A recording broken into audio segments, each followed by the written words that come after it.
టాలీవుడ్ విషయంలో బాలీవుడ్ చాలా నేర్చుకోవాలి. అంటే టాలీవుడ్‌ని చూసి ఏం నేర్చుకోవాలంటే అంకిత భావం. పని పట్ల అంకిత భావం నేర్చుకోవాలి. అలాగే వాళ్ళలో ఉన్నటువంటి యూనిటీ నేర్చుకోవాలి. ముఖ్యంగా వాళ్ళు ఒకరినొకరు పరస్పరం గౌరవించుకుంటూనే పోటీతత్వంలో కూడా ఒకరి సినిమాని చూసి ఇంకొకరు ఎంజాయ్ చేస్తారు. పైగా ఇంకొకరు సహాయం చేసుకుంటారు. ప్రచారం కూడా చేస్తారు. ఒకరి సినిమాని ఇంకొకరు అంటే ఒక స్టార్ సినిమాని ఇంకొక స్టార్ ప్రచారం కూడా చేస్తారు. అలాంటి అభద్రతా భావంలో వాళ్ళు బ్రతకరు. ఎలాంటి అభద్రతా భావం ఉండదు వాళ్ళకి. కానీ బాలీవుడ్లో అలా కాదు. ఎప్పుడూ ప్రతికూల పరిస్థితుల్లోనే బ్రతుకుతారు. ఎందుకో తెలియదు కానీ ఒక సంకుచిత మనస్తత్వంతో ఒకరిని ఒకరు కించపరుచుకుంటూనే ఉంటారు తప్ప ఏ రోజు ఒకరిని ఒకరు కనీసం ప్రశంసించుకునేటువంటి పరిస్థితి, ఒకరి సినిమాలను ఇంకొకరు ప్రసారం చేసుకోరు. ఇలాంటిది మారితే గనక బాలీవుడ్ మళ్ళీ గాడిలో పడేటటువంటి అవకాశం అయితే ఉంటుంది. లేదంటే బాలీవుడ్కి ఎప్పటికీ ఇలాంటి పరిస్థితి ఉంటుంది. ఇప్పుడు బాలీవుడ్ నుంచే సినిమాలు రావాలని ఏం లేదు. తెలుగు నుంచి, తమిళం నుంచి, కన్నడ నుంచి, మలయాళం నుంచి వచ్చినటువంటి సినిమాలు కూడా ఇప్పుడు బాలీవుడ్లో ఆదరిస్తున్నారు కాబట్టి సినిమాలకు కొరత లేదు.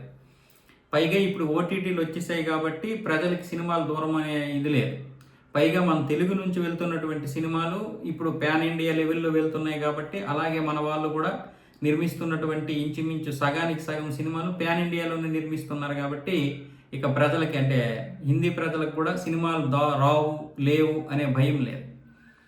పైగా ఇప్పుడు బాలీవుడ్ వాళ్ళు తీసినటువంటి సినిమాలనే చూడాలని ఒక ఇది లేదు. అలాంటి సినిమాలు బాగోకపోతే తిరస్కరించేటటువంటి అవకాశం కూడా వాళ్ళకు ఉంది. ఒకప్పుడు సినిమా బాగున్నా బాగోకపోయినా చూసేవాళ్ళు బాలీవుడ్ది. ఇదే సినిమానేమో అనుకునేవాళ్ళు. ఎప్పుడైతే గత 10 సంవత్సరాల నుంచి సినిమా అంటే ఇలా ఉండాలని మన సౌత్ ఇండియా నుంచి వెళ్తున్నటువంటి సినిమాలు కూడా ఉన్నాయో ఆ సినిమాలు చూసి కూడా ఇప్పుడు బాలీవుడ్ వాళ్ళనే ప్రేక్షకులు మీరేం సినిమాలు తీస్తున్నారా, ఇన్ని రోజులు మీరు తీసినటువంటి సినిమాల్ని మేము సినిమాలు అనుకున్నాం, అసలైనటువంటి సినిమాలు ఇవ్వండి అని చెప్పి మన సినిమాలు ఆదరిస్తున్నారు. ఎందుకంటే మన సంస్కృతి సాంప్రదాయం మన సినిమాల్లో ఉంటుంది, మన భగవంతుడి గురించి ఉంటుంది. ప్రతి సినిమాలో కూడా ఒక సందేశం ఉంటుంది.